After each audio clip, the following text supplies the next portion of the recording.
no sexto parágrafo dessa carta, Camarote, tem algo bem esquisito. O Rubio diz pro Flávio o seguinte, vou fazer uma tradução livre aqui, tá? Nós notamos o seu otimismo relacionado às eleições de outubro e sua generosa oferta de colocar um time de transição de governo à nossa disposição se você for eleito. Que história é essa? Onde é que já se viu um governo eleito que coloca um time de transição de governo à disposição dos Estados Unidos? Ué, tá estranho esse... O que será que o Flávio ofereceu pro Rubio? O Rubio está dizendo o seguinte... Nós recebemos, tomamos ciência da sua oferta, da sua generosa oferta de colocar um time de transição de governo à disposição do governo dos Estados Unidos. Eu nunca vi um negócio desse. Transição de governo é a transição do governo que está de saída para o governo que está chegando. Não é transição de governo à disposição de nenhum país. Eu fiquei Bem, todos nós brasileiros sabemos do que se trata esse parágrafo aí da carta de Marco Rubio, esse acordo que Flávio fez com o governo do Trump. Nós sabemos que isso é a continuação do golpe de Estado. Agora vamos imaginar aqui um cenário hipotético, se um senador dos Estados Unidos, em plena campanha para presidente, se ele decide negociar secretamente com a Rússia ou com a China para prejudicar a economia norte-americana com tarifas para vencer a eleição. E o que a lei nos Estados Unidos diz sobre esta parte, essa coisa? Hoje eu quero analisar aqui juridicamente o que aconteceria se o caso hipotético, não é verdadeiro, tá? Se isso ocorresse no mundo real, quais leis seriam violadas e como as instituições americanas reagiriam? Vamos por parte. O primeiro ato aí do nosso personagem fictício seria oferecer a sua futura equipe de transição de governo ao Vladimir Putin.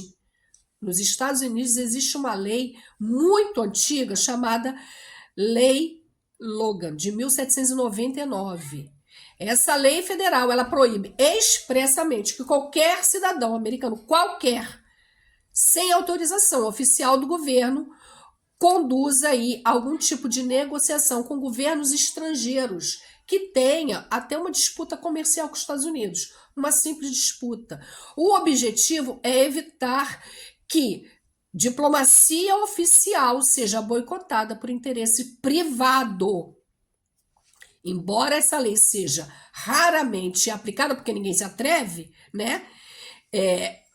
Um ato dessa magnitude dispararia investigações imediatas do FBI, da CIA, por espionagem e conspiração. E o que acontece se esse político pedir à China, né, para impor tarifas contra empresas norte-americanas para desestabilizar a economia? Isso seria considerado traição? Será? Tecnicamente, a Constituição dos Estados Unidos define traição de uma forma extremamente rigorosa.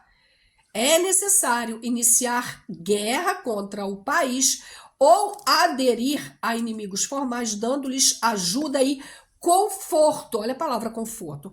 Como os Estados Unidos não estão em guerra declarada com a China nem com a Rússia, os promotores provavelmente usariam outras leis federais. Por exemplo, o Senado seria enquadrado no artigo 371 do Código dos Estados Unidos por conspiração para lesionar ou fraudar os Estados Unidos, além de potenciais crimes de interferência eleitoral e violação de segurança econômica nacional.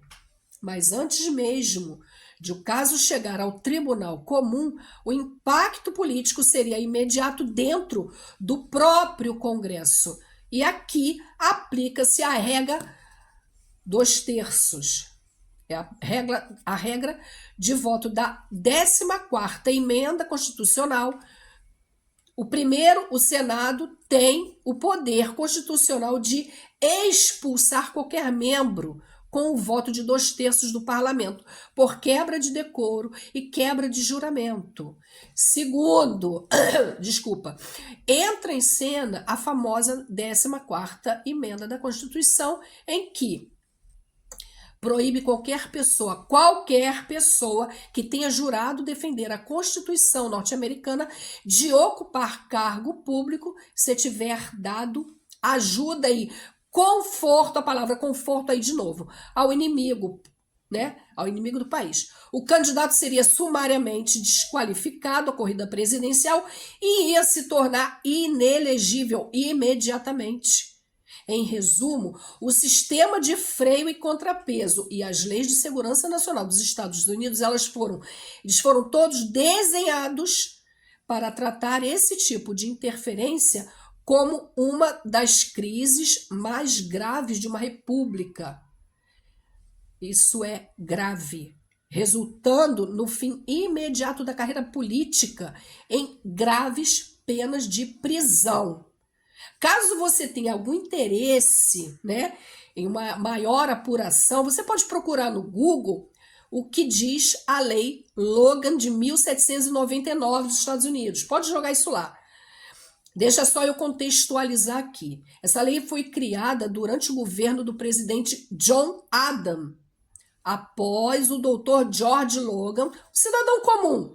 Ele viajou para a França por conta própria para tentar aliviar tensões diplomáticas e evitar ali uma guerra. O Congresso considerou o ato uma interferência indevida. Olha que elegante, interferência indevida.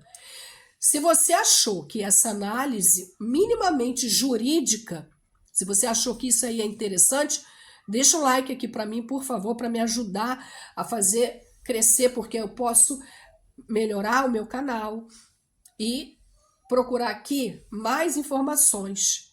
Se você já conhecia a Lei Logan, você já sabia do que se tratava? Então, vamos lá.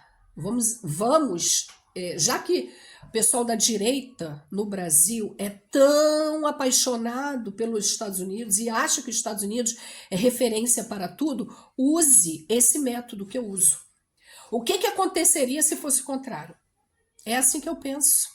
E se fosse um senador, eu falei aqui no texto todo do vídeo, se fosse um senador nos Estados Unidos tentando fazer esse tipo de interferência, é isso que acontece. E por que esse tipo de lei, ela pode não ser aplicada aqui no Brasil, mas a gente tem outros mecanismos aqui na nossa Constituição que fala sobre traição à pátria, sobre lesa pátria.